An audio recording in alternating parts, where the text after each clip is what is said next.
Je disais dans une précédente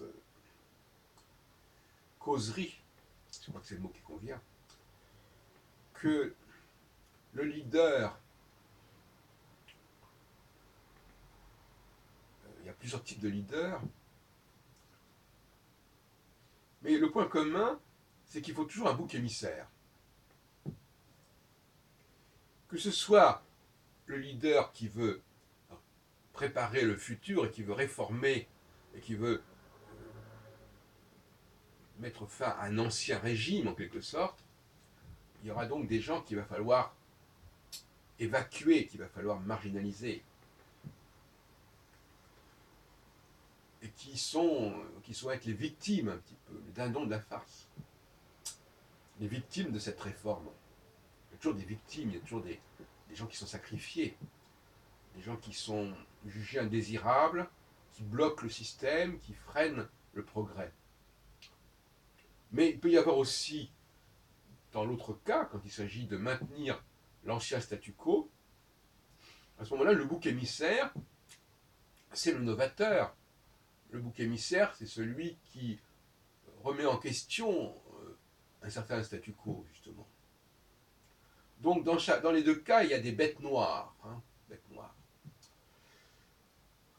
Et on ne peut pas envisager véritablement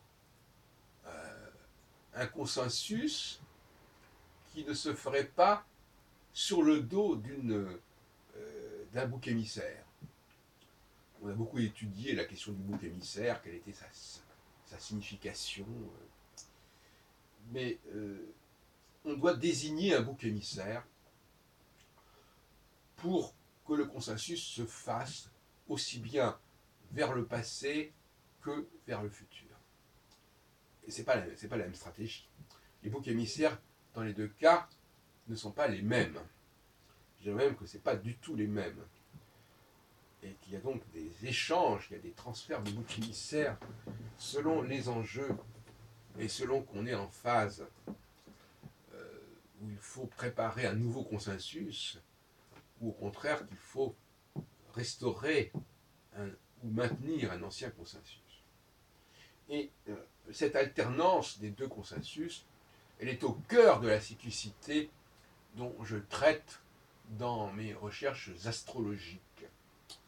Et on peut regretter que beaucoup d'astrologues, on l'a vu encore au colloque du 13 décembre, n'aient pas une idée claire de l'objet même de l'astrologie cyclique. Quelle cyclicité l'astrologie étudie-t-elle?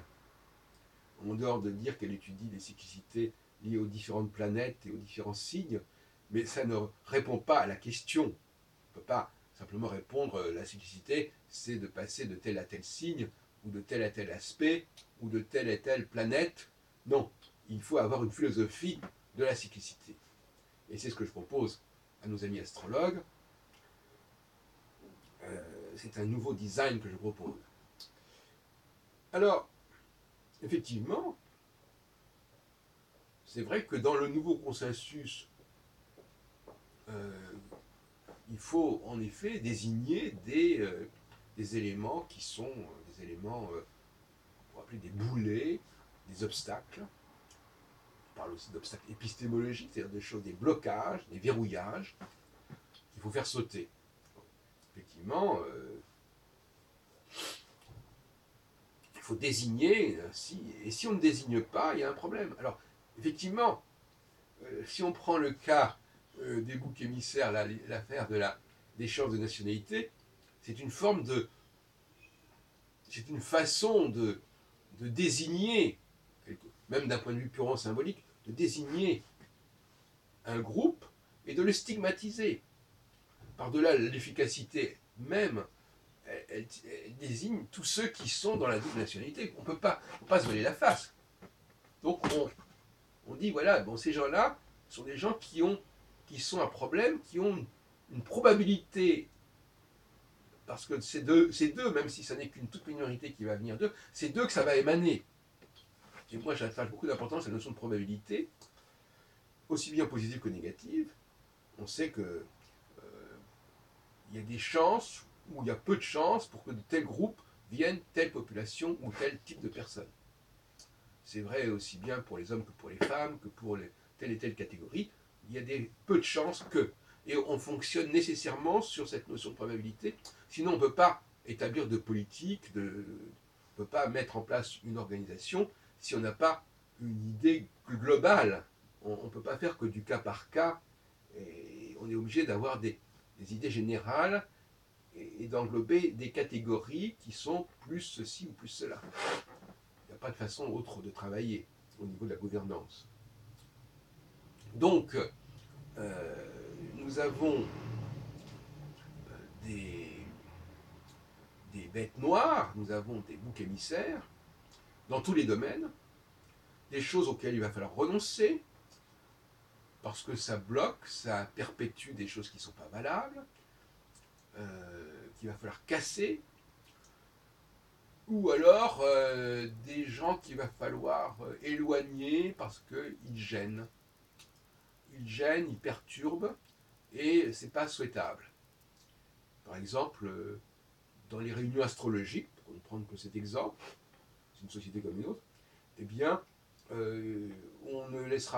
on évitera certaines personnes qui ont des propos qui pourraient remettre en question le consensus, qui pourraient créer une sorte de perturbation, qui pourraient brouiller l'image de l'astrologie auprès du public, etc., etc.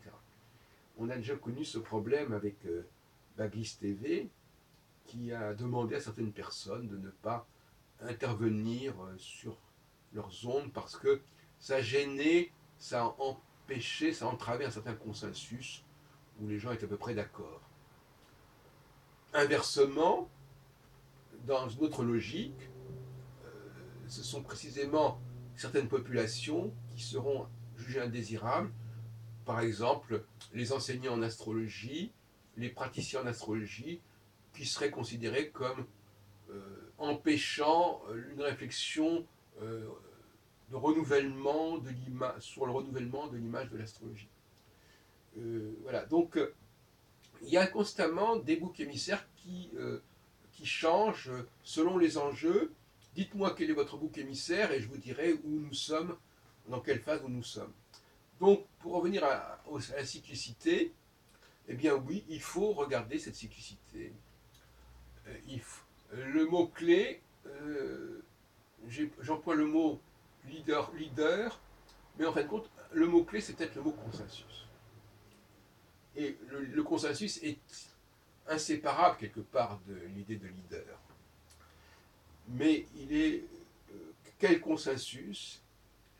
Consensus vers le futur, vers le changement, vers une révolution des pratiques, des esprits, ou bien consensus qui consiste au contraire à se méfier de ceux qui veulent apporter du progrès, du changement, et on essaie de se passer de leur service. Voilà. Et c'est, à mon avis, cette dialectique-là qui est très intéressante à étudier.